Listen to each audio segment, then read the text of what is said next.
Magandang gabi sa inyo mga kakiyes. Andito naman si Alakdan Kusyamu. Meron naman tayong panibagong vlog sa ating episode.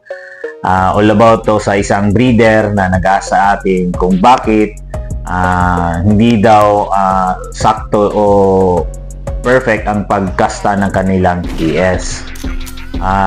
Meron akong ma-advise sa inyo guys based on my experience. Ang factors kasi, number one is hindi pa ready yung cock na mag-breed. Pangalawa, second is ang pullet is hindi pa sakto sa edad niya. At ang pangatlo is molting. So once molt ang KS nyo, mahirap talaga yan na i-breed talaga. Sa akin guys is may papayo ko, dapat mag-breed kayo ng KS is around 8 months to 10 months above. Kasi yun ang sakto talaga na edad once na mag-breed na yung KS. Naka-experience ako dati, nag-try ako na mag-breed na around 6 months old pero pangit yung resulta unang-una sa kanilang offspring. So, yun ang mga factors talaga. Then, meron din mga style sa techniques. Una, pwede mo mag-breed ka on hand breeding. Pangalawa is yung normal lang na isabay sila, isa-isang cock, dalawang hen, isabay sila sa isang room. Pwede din yun.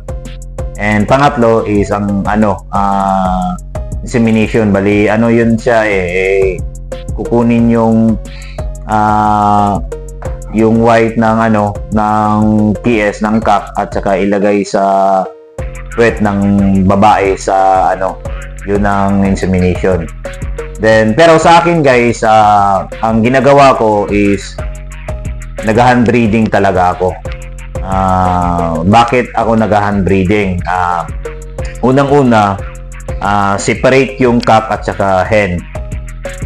Number one reason ko bakit hand breeding, para di yun palaging inupahan yung yung babae tuwing nasa loob sila ng isang room. Mas maganda kasi yung hand breeding for me is swak talaga o sakto talaga yung paglagay mo sa inahin or sa pullet. Once na ma-breed siya ng cock, 90 to 100% sure talaga na papasok ang kanilang sa cock yung sperm papunta sa pullet or sa hen na babae. Sa akin kasi guys is hindi naman sa mas maganda kasi talaga yung naka-hand breed talaga. Kasi swak talaga ang ang papasok yung sperm nila. So yun lang guys sa episode na to. Sana marami kayong matutunan all about sa pagbe-breeding ng KS. Meron pa palang nagpapa-shoutout sa atin guys, si Sir Summer Cad Kamad at saka si Stevenson Torreses ng Kabankalan.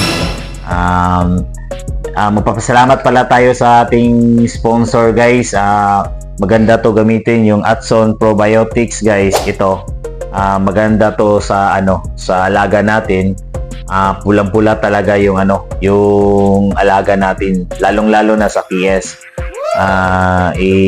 Pwede natin i-PM natin si Sir Atsons sa kanyang probiotics kung mag-order kayo. And meron din tayong sa upcoming show sa Gensan this coming September 2. Please support sa upcoming show doon. Suportahan natin at saka kita-kita lang tayo guys doon sa sa Gensan show. So maraming salamat po and God bless.